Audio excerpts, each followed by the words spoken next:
Hello everyone, मैं doctor Monika. मैं आज आपको बताऊंगी थायराइड क्या है, थायराइड की प्रॉब्लम क्या है, इसको कैसे कंट्रोल किया जा सकता है, कौन कौन सी ऐसी बातें हैं जिनका आपको ध्यान रखना है और कौन कौन सी ऐसी जड़ी बूटियां हैं जिसके इस्तेमाल से आप थायराइड कंट्रोल कर सकते हो और इसके सिम्टम्स क्या हैं, लक्षण क्या हैं, कैसे पता लगाएं आपको थायराइड की प्रॉब्लम है। तो आइए इस वीडियो के माध्यम से हम जानते हैं कि थायराइड क्या है और कौन सा आपको थायराइड है। तो थायराइड दो तरह के होते हैं, एक हाइपोथायराइडिज्म एंड एक हाइपरथायराइडिज्म। जो हाइपोथायराइडिज्म होता है उसमें TSH नाम का जो हार्मोन होता है वो बढ़ा हुआ रहता है, इंक्रीज रहता है और इसमें एक्सेसिव वेट गेन होगा पेशेंट का और थकान फील होगी, इचीनेस होगी, फटीग होगा और BP कम रहेगा, पफीनेस रहेगी, सूजन रहेगी हाथों में, पैरों में, आइज़ के एरिया में।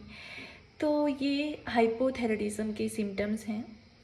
और अगर बात करें हाइपरथायराइडिज्म की, तो हाइपरथायराइडिज्म में क्या होता है, जो T3 और T4 नाम का हार्मोन होता है वो बढ़ा रहता है, इंक्रीज रहता है और इसमें वेट लॉस होता है पेशेंट का, वेट लॉस रहेगा, होना शुरू हो जाएगा। और क्या रहेगा, इसमें आपकी स्किन का जो टेक्सचर है वो पतला होना शुरू हो जाएगा, स्किन का टेक्सचर, और मस्कुलर पेन रहेगा स्पेशली अंडर आर्म्स के एरिया में और थाई रीजन में। सो आइए जानते हैं कौन कौन सी ऐसी जड़ी बूटियां हैं जिसके इस्तेमाल से आप थायराइड को कंट्रोल कर सकते हो। अगर हम बात करें हाइपोथायराइडिज्म के लिए, तो अदरक is very effective for hypothyroidism. तो अदरक, जिसको जिंजर कहा जाता है और साइंटिफिक लैंग्वेज में जिंजीवर ऑफिसिनील इसको कहते हैं। तो आपको क्या करना है, आपको जिंजर का ड्राई पाउडर लेना है, 2 टेबलस्पून आपको ड्राई पाउडर लेना है ल्यूकवार्म वाटर के साथ, गुनगुने पानी के साथ, दिन में 2 बार। आप 10 दिन तक ये उपाय करके देखिए, आपका आपका जो थायराइड है वो कंट्रोल होना शुरू हो जाएगा। ओके। और अगर नेक्स्ट की हम बात करें तो अश्वगंधा, जिसको विदानिया सोमनीफेरा भी कहा जाता है साइंटिफिक लैंग्वेज में, आपको अश्वगंधा की जो जड़ होती है वो लेनी है और उसको ओवरनाइट, रात को पानी में भिगो के रखना है और सुबह उस पानी को पीना है। उससे ये रेगुलर आपको 20 दिनों तक करना है। इससे आपका जो थायराइड है वो बिल्कुल कंट्रोल आना शुरू हो जाएगा। हाइपोथायराइडिज्म की प्रॉब्लम के लिए ये ashwagandha is very effective. Okay. और अगर हम बात करें तो अलसी के बीज, अलसी को फ्लैक्सीड भी कहा जाता है। आपको क्या करना है, अलसी के जो सीड्स होते हैं, बीज होते हैं, उसका पाउडर बनाना है और 1 चम्मच डेली पानी के साथ आपको लेना है। ये अगर डेली आप करोगे तो इससे आपका जो थायराइड हार्मोन है वो बैलेंस होना शुरू हो जाएगा। ओके। तो ये आपको हाइपोथायराइडिज्म के लिए करना है।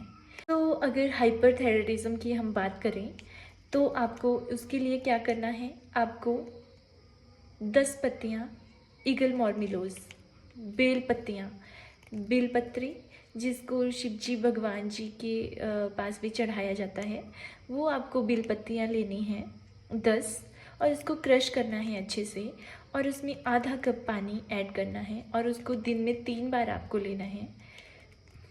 ये उपाय आप 7 से 10 दिन तक करके देखिए, आपका जो थायराइड हार्मोन है वो कंट्रोल होना शुरू हो जाएगा। ओके। ये कुछ प्लांट्स थे, जड़ी बूटियाँ थी जिसके इस्तेमाल से आप थायराइड की प्रॉब्लम से छुटकारा पा सकते हो, थायराइड को कंट्रोल कर सकते हो। इसके साथ साथ आपको कौन कौन सी ऐसी बातें हैं जिनका ध्यान रखना है अपनी डेली लाइफ में, थायराइड को कंट्रोल करने के लिए ही नहीं, इवन ओवरऑल हेल्थ के लिए जो बेनिफिशियल होता है। तो आपको फर्स्ट ऑफ ऑल आपको जो सुबह की 10 बजे से पहले वाली सन रेज़ हैं, सूर्य की किरणें हैं, वो उनमें आपको बैठना है। 10 से 15 मिनट आपको डेली बैठना है सन रेज में, सूर्य की किरणों में। उससे आपको बहुत फ़र्क महसूस होगा अपनी ओवरऑल हेल्थ के लिए, ठीक है। और आपको एक्सरसाइज करनी है, योगा करना है, और स्पेशली फॉर थायराइड आपको आयोडीन रिच फूड लेने हैं।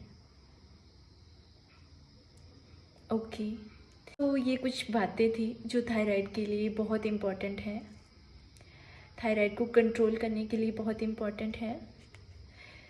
So that's all about this session. Hope you like this video. Do like, share and comment. Thank you so much. Thank you so much.